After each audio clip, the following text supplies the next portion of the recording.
Good morning, everyone. Welcome to Nursing Grand Rounds. We have a wonderful presentation, as you already know by reading the description. We're going to discuss all types of renal services today.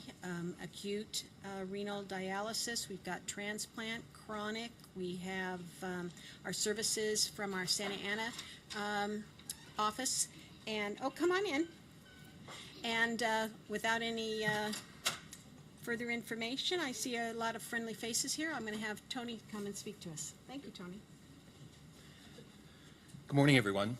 My name is Tony Masana. I'm the Executive Director for the Renal Services here at St. Joseph, and I wanted to welcome all of you and thank you for attending our presentation today.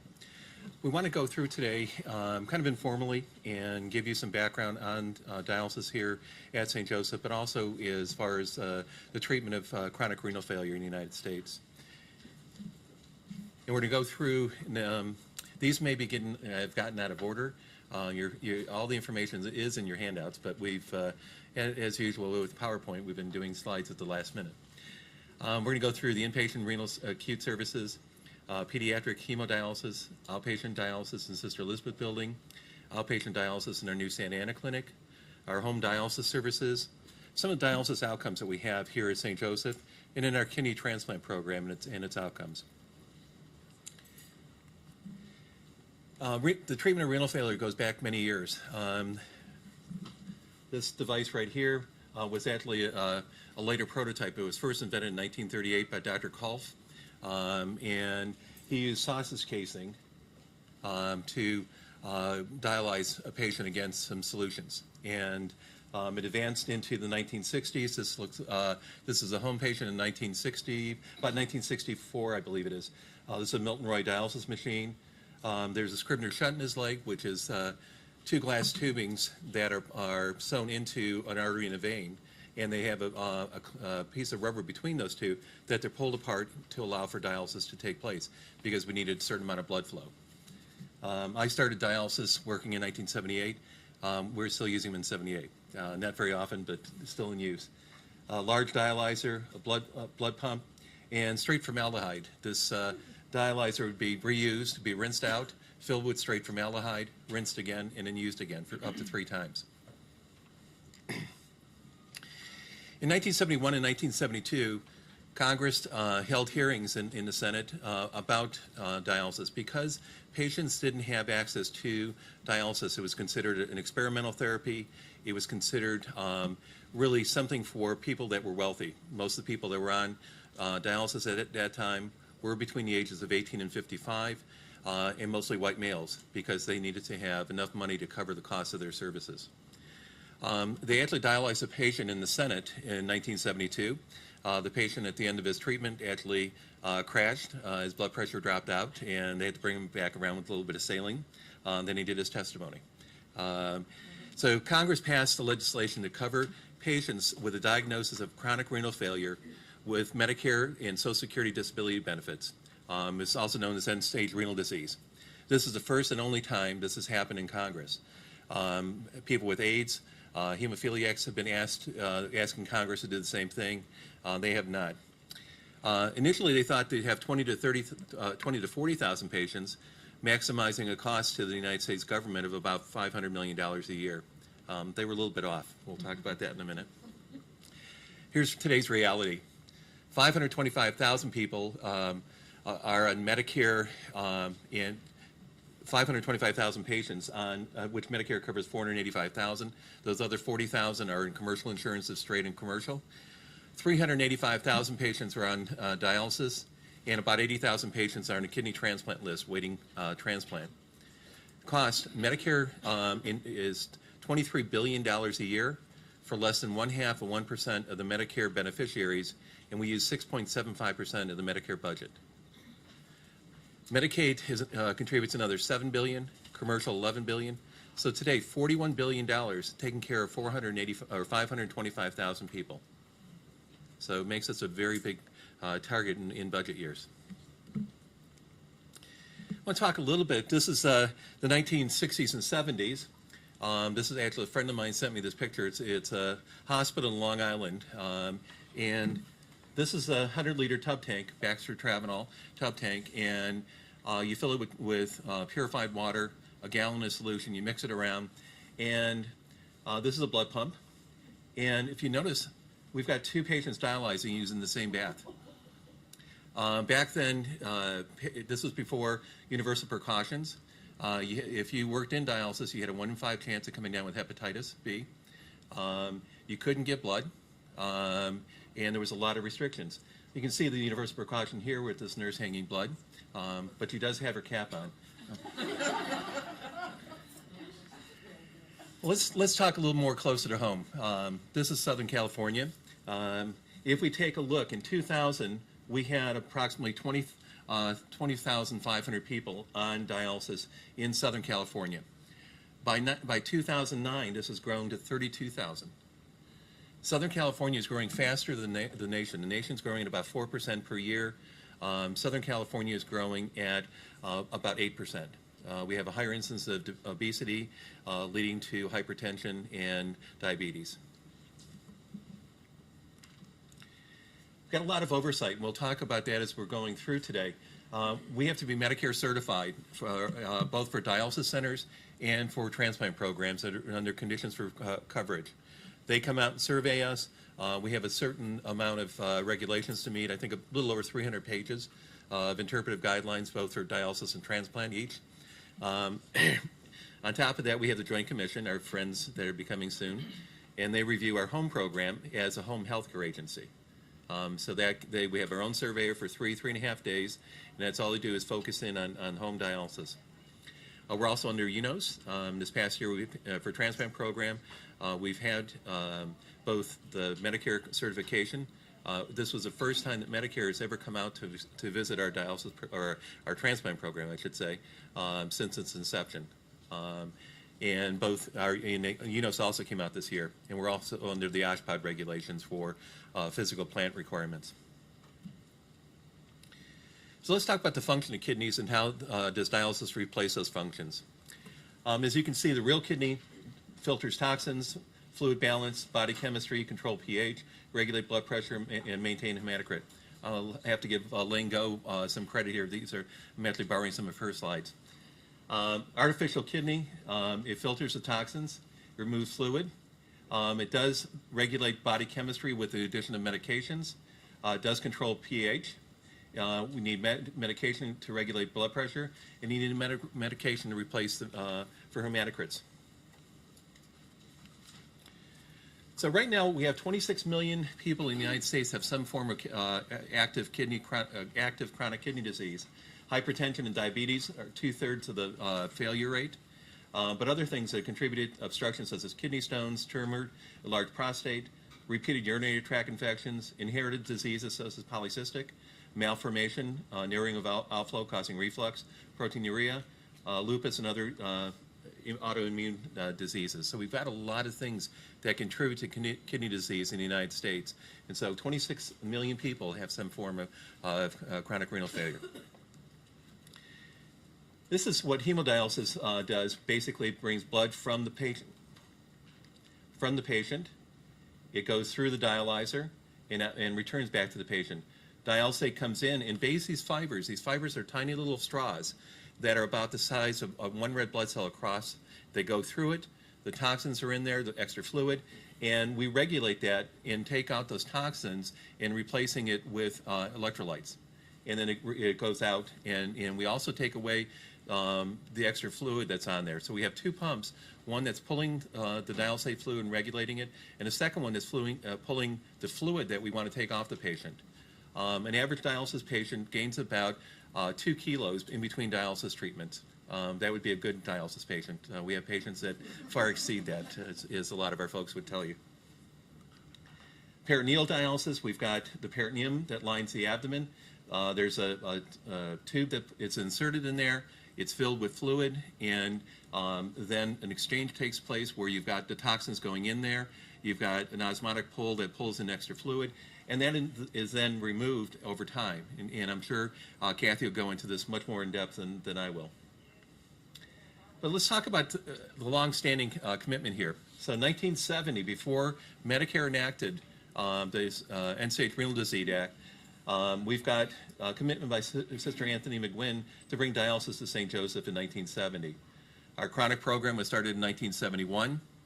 Our kidney transplant program started in 1973. Our first unrelated living donor was in 1993. We opened our new pediatric program in 1999. Our first ABO incompatible transplant was in 2006, and we opened our new satellite dialysis unit in 2009. So there's a long commitment here.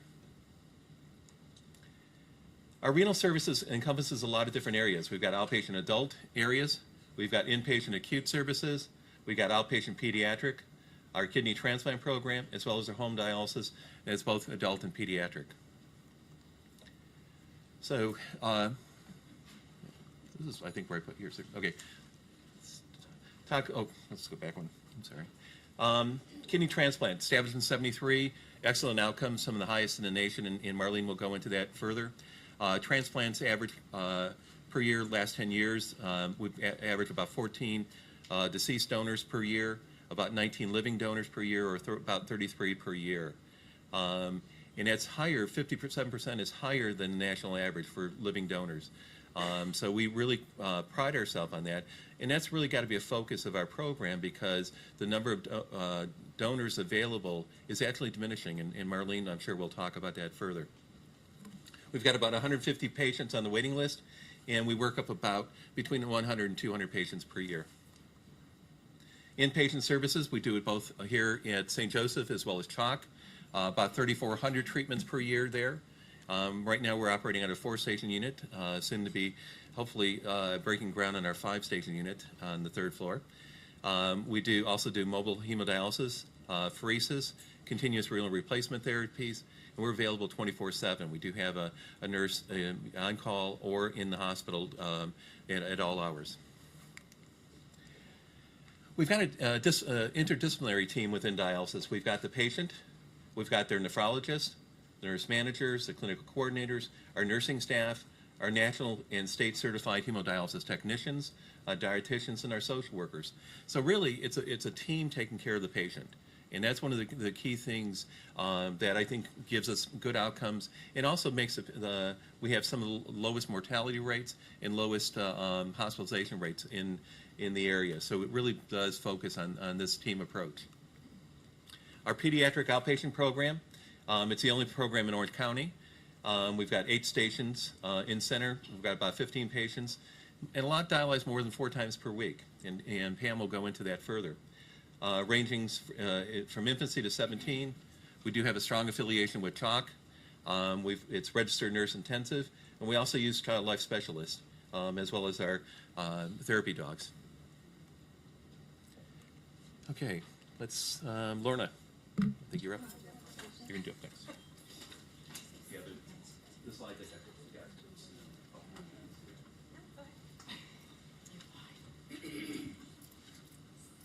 How do you do this? This one is forward. Okay, outpatient hemodialysis. My name is Lorna Estiandan. I'm the clinical coordinator of the outpatient hemodialysis unit. How do you do this? Which one? Okay. We are located at the Sister Elizabeth building on the 1st floor. This is our building. When you go in, I wonder if you have looked into it. When you go into the parking lot on the left side, you see that building. That is our home. It's Sister Elizabeth building. We've been there since 1985, 1986, because they used to be at the old Chuck building, but now they moved. 1986, they moved to this building. What we are about. We provide outpatient hemodialysis treatments to our 153 adult renal patients. We have 29 treatments per shift, and there are 3 shifts a day, which brings about 87 to 90 treatments for the whole day. Patient treatment regimen is generally about 3 times a week. If the patient comes 3 times a week, that's about 468 treatments per year. Some patients come 2 days, some patients 4, 5, 6, depending on their clearance, urine clearance, and how compliant they are with their treatment regimen. Our schedule is Monday, Wednesday, Friday. It's from Monday, Wednesday, Friday. We're open from 9 a.m. to 9:30. We decided to do that at the last shift because in order to provide time for patients who go to work. Some of them come to dialysis after work. And on Tuesday, Thursday, Saturday, we come early from 5 to 5:30 in the morning, 5:30 in the morning, in order to provide patients who go to school or who go to work, they can come to dialysis before they go to work. So we provide either way in the morning or at night, depending on their needs. The length of treatment varies from 2.5 to 4 hours, again, depending on their compliance, their fluid weight gain, and their lab results. This is our unit. This is how it looks like. Amenities include, they have their own television, we have internet services in the unit.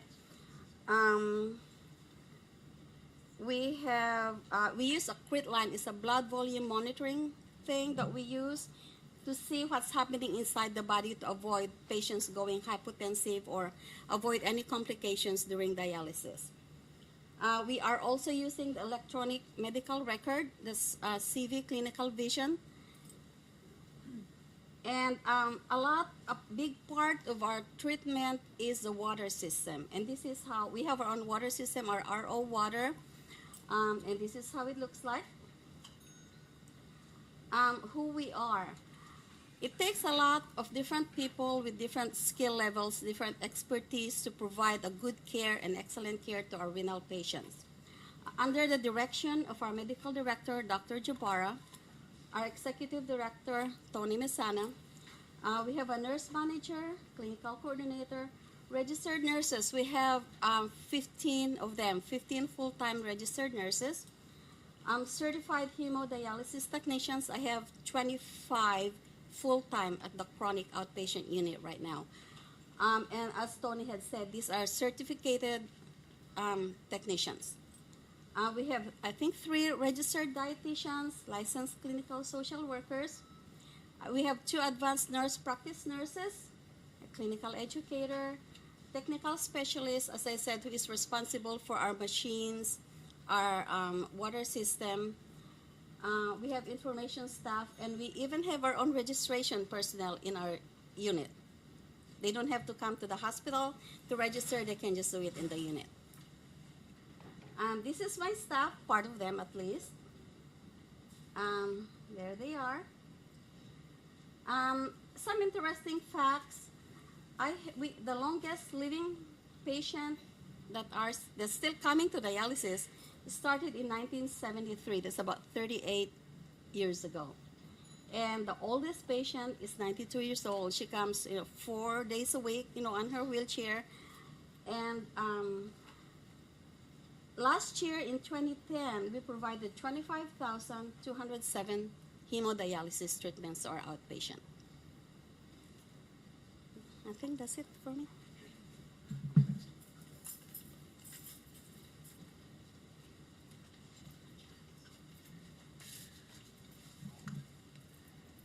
In St. Anna, Sherry?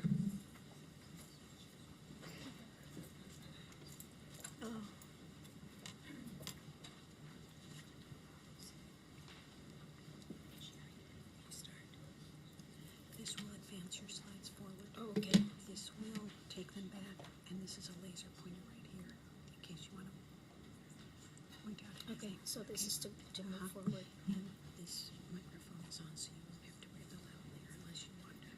Oh, no, I'm, okay, thank you.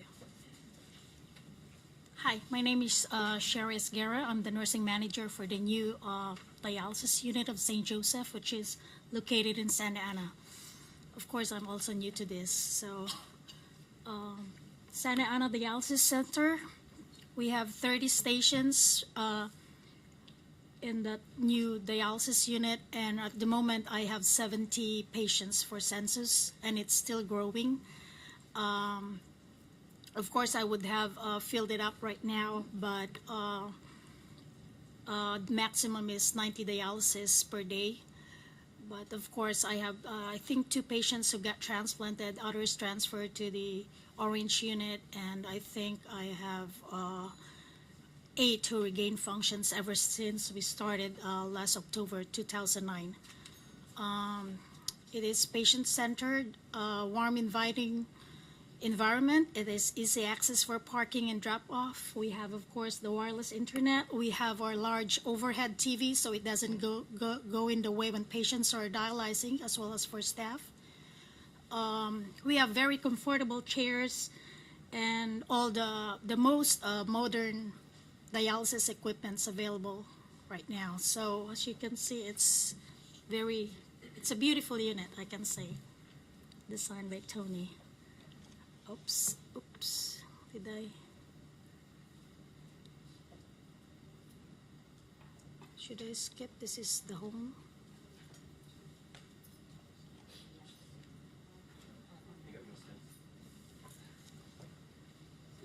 Let's see where it went to.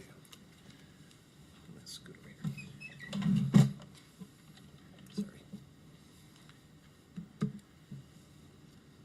Let's see. You got dumped into there. Oops. Do you have other slides? I should have. These got duplicated. Okay. Yeah, sorry about that.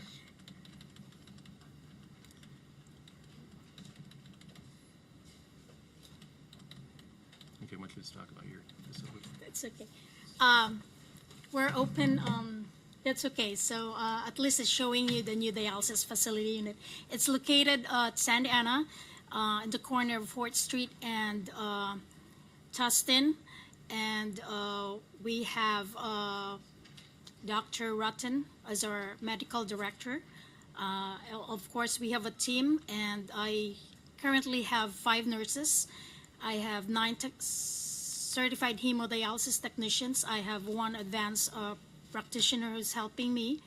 And at the moment, I have no clinical coordinator, but I think I have 1 full-time dietitian and 1 full-time social worker. At the moment, we're open only Monday, Wednesday, Friday, and that's 12 hours from 5 o'clock in the morning to 5:30 in the afternoon. We're planning to open Tuesday, Thursday, Saturday shift around 6 o'clock to 6:30, hopefully before March. What else can I tell you? So What the slides that show? But they've got these slides.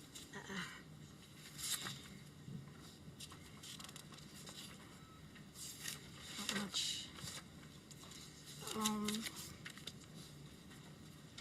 Yeah, most of the slides, I think, are pictures of the new unit, so you can see our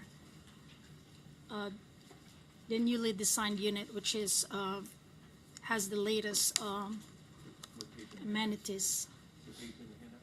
What pages in the handout?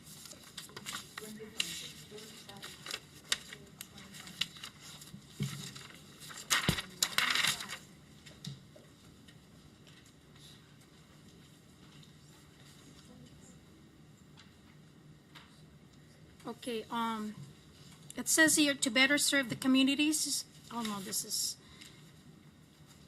it's, no, it doesn't say it. I'm so sorry. We opened officially October 2009, so we're more than a year open now. And I think we started construction at the St. Joseph Heritage Building around 2008. So, and we're still growing. Okay, I think that's all I can say. Thank you. My apologies, I had some technical difficulties today, so Kathy, you want to talk about home dialysis?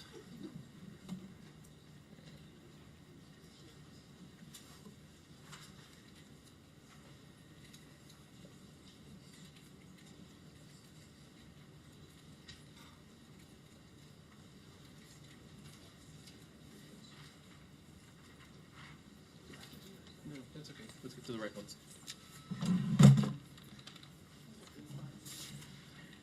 Okay. As you can see, we're trying to meld a bunch of slides together today. Let me talk for a second on a couple of these, though. One of the things that happens with patients within dialysis is that they use all sorts of goods and services within the hospital. The average dialysis patient on an annual basis has 2,586 pharmacy charges, 246 lab tests, 3.1 outpatient visits, so emergency room, outpatient visits in the pavilion and other areas, 1.6 emergency room visits, 1 inpatient admission, 0.5 outpatient surgeries, and 0.3 inpatient surgeries. So you can see that the average dialysis patient does go throughout the hospital and works with a lot of different programs. The other thing we wanted to point out is how involved our employees are. Both from an education point of view, we attend a lot of meetings, but also national involvement in local chapters. We belong to the American Kidney Fund, the American Nephrology Nurses Association, the Association for the Advancement of Medical Instrumentation, International Transplant Nurses Society, National Association of Nephrology Technologists, the National Kidney Foundation, the National Nephrology Certification Organization, the National Renal Administrators Association, NATCO, an organization for transplant professionals, and Donate Life America. We really do encourage our employees to give back to the community. Several of our employees, including myself, serve on national boards of directors. We do lecturing locally, nationally, and internationally. We do refresher courses for taking national certification exams, holding certification exams here. We do work with college students and interns. We do outpatient outreach for chronic kidney disease, patient education, and transplant workshop for local donor service area transplant centers. Couple other things to think about our staff longevity and experience. 6% of our staff have been with us greater than 30 years, 12% between 20 and 30 years, 28% between 10 and 20 years, 30% between 5 and 10, and 24% less than 5 years, with an annual turnover rate of less than 5%. And most of their growth in that 5% or that 5-year category has come from new employees from growth mainly in our Santa Ana clinic. We also have the 4 things that the hospital has been focused in on: perfect care, sacred encounters, healthy communities, and growth. And we feel that we work with each one of those. Our transplant center, 100% patient and graft survival is one of the best in the country. Our dialysis outcomes exceed national and regional areas. Our sacred encounters care for higher patient acuities. We've worked with healthy communities, our Lamistad collaboration in other areas. And we do look for growth. We're continuing to grow in Santa Ana. We're going to be opening up Tuesday, Thursday, Saturday, which will allow us to care for another 90 dialysis patients. Okay, let's try again. Okay.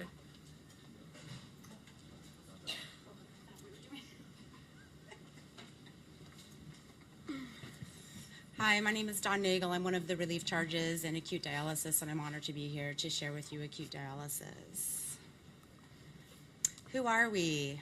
The acute dialysis nurses are a team of dedicated professionals who work in an exciting environment of care, bringing both life-saving and life-sustaining treatment to a specific patient population.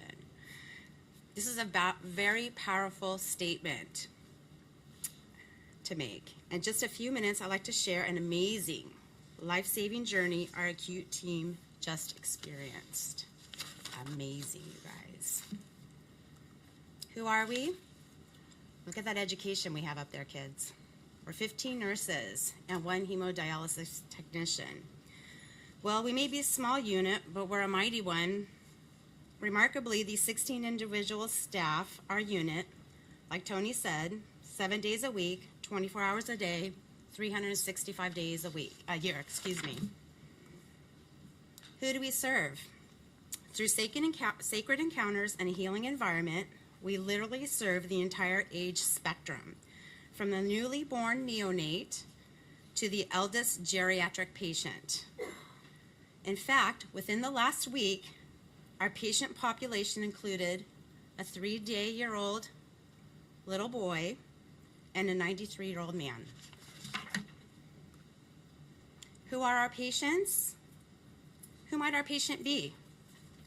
They may present to us from one of the area chronic renal centers. They may have a planned procedure or some sort of a medical crisis. We also see those individuals diagnosed with chronic kidney disease that may have finally reached the point of end-stage renal disease. These patients are the most frightened. Life as they know it has just turned upside down. They are the ones that require the most TLC, teaching, and emotional support and encouragement. And lastly, our acute renal failure patient is usually, but not always, the most hemodynamically unstable. A medical crisis has caused renal dysfunction and now requires support. Our census. As you can see, fiscal year 2011, 1,725 cases so far. The acute dialysis team can expect to surpass the previous 2 years' treatments that we have provided. Unfortunately, this upward trend is not a fluke. This is a reality of the future. Our locations. Who do we serve? Good question. Not only are we privileged to care for the patients of St. Joseph Hospital, but also the children of Chalk. Our locations, our primary location is a 4-station acute dialysis unit located in Building 1 of the 3rd floor. The patients served in this unit are hemodynamically stable and would reside on one of these locations. Look at this setup, kids. It's scary, huh?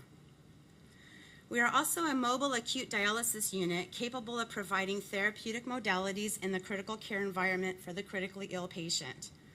As you can see by the illustrations, it can be very overwhelming and often a frightening experience. This brings me to the story I want to share with you. On February 3rd, Chalk had a three-day-old baby infant transferred to them for the sole purpose of obtaining hemodialysis to save this kid's life. You see, he was born with a urea cycle disorder. He doesn't have the necessary enzymes to rid of the extra nitrogen produced by the breakdown of protein. You know, typically we dialyze a patient for, kidney problems. And this kid has a rare disorder. Therefore, the accumulation of ammonia occurs.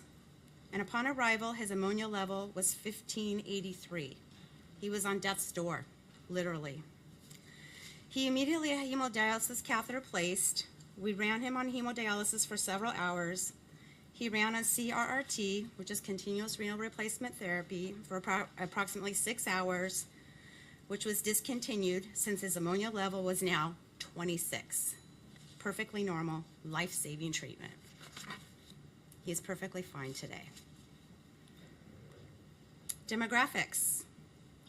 We work hand in hand with all team members, especially the patient. If the patient happens to be a seasoned chronic dialysis patient, they are usually very educated and involved in their care. Discussions and plans of care for their acute treatment goals are always discussed and sometimes even negotiated, and they will negotiate. Can I have just 2 hours, please? What we do. We have a polycystic kidney transplant. For the acute kidney injury patient, we would provide support in the form of clearance and ultrafiltration through hemodialysis and or CRRT until their kidneys were able to manage the job on their own.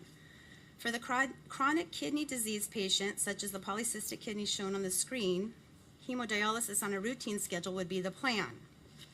For some patients, hemodialysis is a temporary modality until a kidney transplant becomes available should they be a candidate. Also for the end-stage renal patient, if their treatment modality of choice is peritoneal dialysis, we provide that therapy as well. Plasmapheresis is a therapy we occasionally provide. Often it is used in an autoimmune disorder whereby we remove the patient's disease-causing autoantibody plasma and replace it usually with albumin. Just last week, we completed a 5-treatment cycle for a kidney transplant rejection patient in an attempt to save her kidney. How do we do it? Actually, we just discussed the treatments. I would just like to point out CRRT, which is continuous renal replacement therapy. This is much like hemodialysis, but the blood flow is reduced and the dialysate flow is reduced, and thereby making the treatment a slower, more gentle modality for the critical care patient.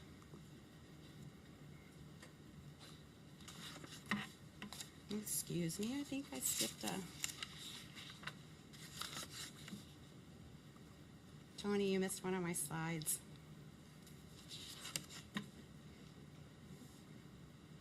Okay, well, we're just going to skip the slide that we missed. Interdisciplinary teams. The interdisciplinary weekly meeting was created to facilitate a smooth transition from inpatient hemodialysis services to outpatient hemodialysis services. When placing a patient in a chronic center, there are many things to consider and or accomplish before discharge. Insurance approval, like Tony was saying, the Medicare, hepatitis status, isolation status, ambulatory status, transportation requirements, facility availability, wants and desires of the patients and their families, and so on. Just 3 months ago, acute dialysis participated in a rapid improvement event. The problem statement was to more or less improve the delivery and pickup times of our patients from the acute dialysis unit. Our standard work now includes numerous measures we have put into practice to improve the flow of patients to and from our unit. An early heads-up call to the RN gives her the courtesy of a 30-minute window before a handoff report is expected from her. Additionally, the acute dialysis unit has made the commitment to assist with transportation of the patient during the hours of 8 and 10 o'clock in the morning. This has been identified as the time of the day that the cardiac renal staff is the busiest, thereby reducing their workload. We have found communication, collaboration, and our relationship has greatly improved since our rapid improvement event. And just as an aside, we also got a home makeover out of the event. We maintain a Cardex for every patient. The purpose of this is to communicate pertinent plans of care facts, but also to continue with the patient's chronic dialytic medications and anemia management. On this record, we also track any changes that may occur with the patient's hemodialysis access. Once that Cardex is completed and the patient discharges, we fax that data along with an H&P and other pertinent information back to their chronic center so we can communicate how things went with them here at the hospital. It's to continue the quality of care for the patient. The CRT 8-hour class is taught by Elaine and one of our senior members of our staff to the critical care registered nurses. After the critical care patient is placed on CRT, it is the responsibility of the critical care RN to manage the CRT on an hour-to-hour basis. Our staff also participate in special interest groups as listed below. Imagine this. A patient presents to the emergency room and is newly diagnosed with end-stage renal disease. This, of course, is a lengthy process of labs and other coordinating tests and procedures lasting several hours. Then they are transferred to IR for a catheter, then eventually to their room. The process is lengthy and a very typical day of ongoing collaboration and multiple departments. That mindful communication assists us in the expedition and the eventual arrival of the patient to our unit. It's a long day for the patient. These are more departments we are always communicating with on a daily basis, tracking patients and following up with. The only thing I'd really like to talk about on this slide is the end of life and beginning of life statement. As far as the end of life, yeah, we see a lot of end of life here in acute dialysis. It's inherent in our field. By this point, we've often developed a very strong bond with the family, so that emotional support to the family is of extreme importance. Additionally, we want their family member to pass with as much dignity as if it was our family member. As far as the beginning of life, well, you can look at this in two different ways. A very sad beginning, such as our little 3-day-old, or an opportunity to survive. All the renal replacement modalities are life-saving treatments. These patients would not survive without them, literally. This is our team. Physicians, staff. Thanks for your time.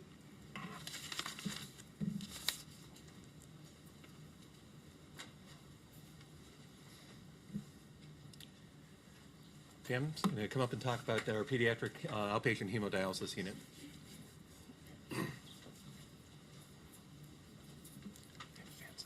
Okay.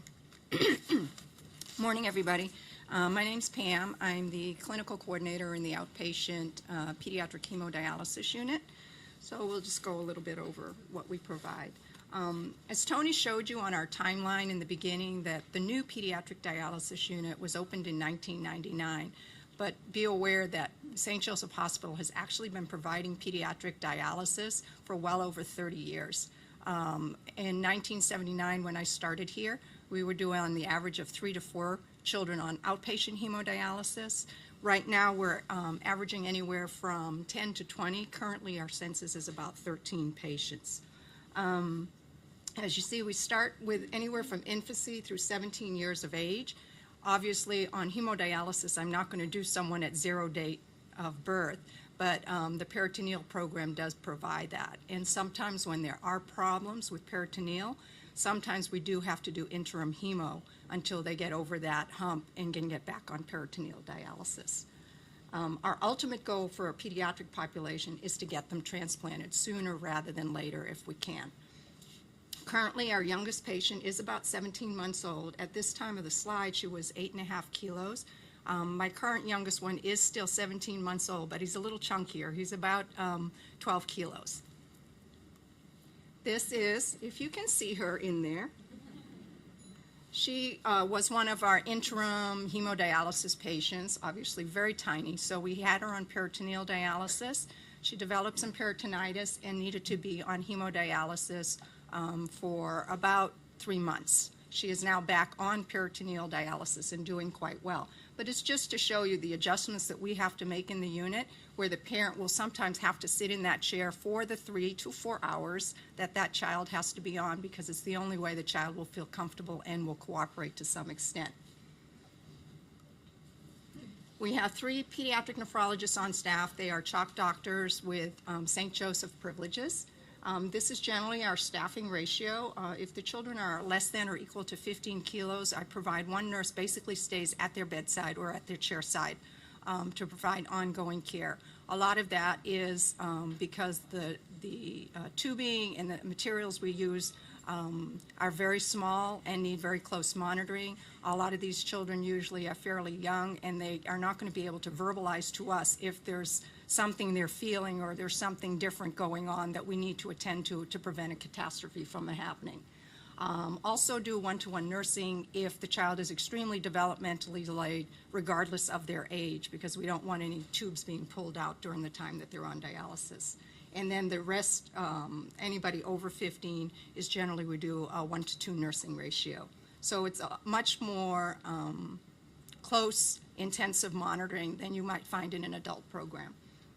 We have, as Lorna alluded to earlier, there is something called a crit line. It's an additional machine. It's continuous online blood volume monitoring. It's a standard of care in the pediatric population. And what it basically gives us is a hint into their fluid balance in their system. And it is critical for the kids because we don't want them to get to the hypotensive or the tachycardic episode where it might be difficult to bring them back from that. So it's an extremely important component of the pediatric hemodialysis program. A registered dietitian, who I think sometimes is even more important than the nursing staff, because with the younger children, of course, our big thing with all the restrictions that they have in dialysis, they need really intensive nutrition so that we can allow for, especially the infants, for very good brain growth so that we don't have problems later on in their lives. Social worker, critical component with all the finances, schooling, and all those kind of things that encompass a child. Child life specialist to provide diversionary activities for them, but also to help us in preparing them for any invasive procedures that they may be encountering. And then we have volunteers from within St. Joseph Hospital that come on a weekly basis and just spend time with the kids, play with them, do games with them, help them with homework, any of those kind of things. One of the things, these are some of the other things we provide. We do transition. When our children turn 18, unfortunately, we have to let them go, and it is as hard for the nurses to let them go as it is for the children to go into an adult program.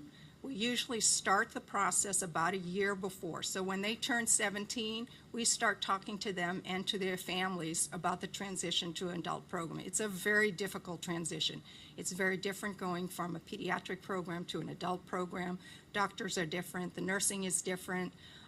So it's a very scary time for these children. So we actually have a policy in place where we like to do checklists to see that we've covered all our bases.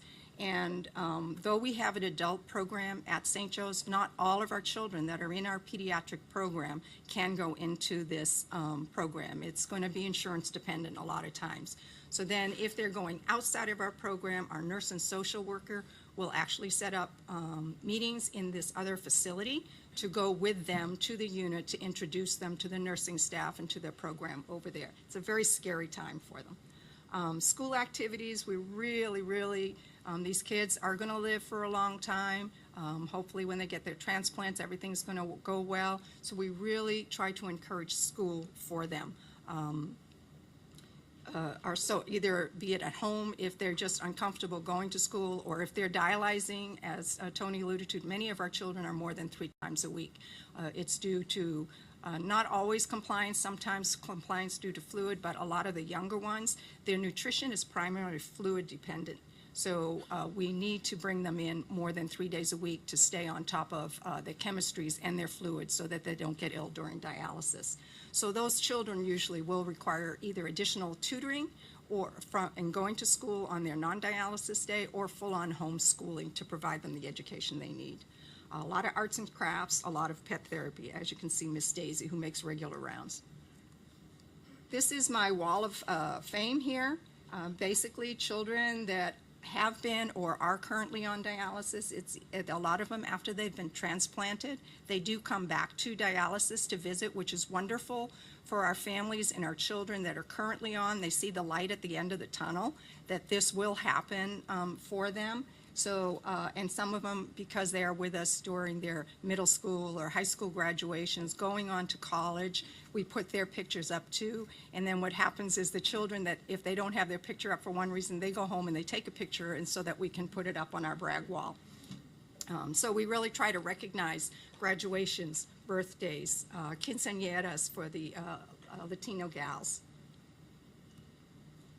This is something that we've been involved in for about the last 12 years. There's an organization called the Renal Support Network that was initiated by Lori Hartwell, who is a former child dialysis patient. She is an adult now, and she started this program. And this is a program where for all renal teens, be they general nephrology, meaning they have some problems with their kidneys, but they're not currently on any therapy, PD patients, hemodialysis patients, transplants from the age of 14 to 24 years old. The reason this program was developed was because many of these kids, because of their illnesses, have missed many of those school functions and dances. So this allows them an opportunity to really get gussied up and just have a ball. And they also, many of them, they network with some of the kids. They see all these other kids that have the same problem. They're not alone, because with the teen, they sometimes feel isolated, that they're the only ones that have this problem. This is from a few years ago. Some of our kids that went, St. Joseph provides the transportation for them. And this is at the event. They usually have some big name celebrity. Sometimes I don't know who they are, but the young kids know who they are. This year, for the first year, they actually had some makeup artists and hairdressing people come to our hospital for the girls from St. Joseph Hospital, and they got 2.5 hours of pampering with makeup and hair. And they also provide gowns where the RSN people come to St. Joseph Hospital and have all these gowns that were donated, and the girls get to pick the gowns that they want to wear that night. It's an absolutely amazing program. The kids look forward to it every year, up until they can no longer go to them. The other program, St. Joseph's been involved with this for well over 28 years. We provide medical services for a hemodialysis summer camp for children from ages 7 to 16. It initially was in conjunction with the National Kidney Foundation. Last year, for the first year, it was actually sponsored by the Ann and George Lopez Foundation. We go to a campsite up in, currently it's in Lake Hughes, used to be up in Big Bear, where the kids actually, we set up, take up all of our equipment, we set up the hemodialysis unit in the clinic there, provide dialysis for them when they need it, and when they're not on dialysis, they go out and do all the normal camp activities that all the children would do at a regular camp. Horseback riding, swimming, which is a real plus for our kids with catheters because we're normally tell them no swimming. The camp is the only time we let them go swimming, and they just love it. They have dances, they have activities outdoors, just typical camp stuff. Many of these kids have developed really close friends through this and have still contacted them even after they've gotten transplanted. We have children that go back into leadership programs, and we've had children that after they've been transplanted that go up and become counselors to other children now for the camp week. Just some pictures showing some of the kids. Our young man up in the left-hand corner was having a bad morning. He just woke up, so he wasn't as happy as he normally would be. And down in the corner, just showing the kids at camp. They always have a counselor present with them during camp. That's George Lopez, as everybody can probably tell, with the camp team last year. And he is an amazing man and spent a lot of time with the children. They talk about that for months on end afterwards. Just some more pictures of camp and kids, and the young man up in the right corner had started his life on peritoneal dialysis, then came to hemodialysis for a while and has now been transplanted and is doing amazingly well. Just more camp. This is a day when they get to pick on their counselors. This every year is something too at the camp that they do after on that day when it's Pick on Counselors Day. The local fire department comes and they set up and they spray their hoses of water, and the kids get under, and the nurses too, and just have a ball and get soaked. And that's just showing it there. And that's basically it in a nutshell.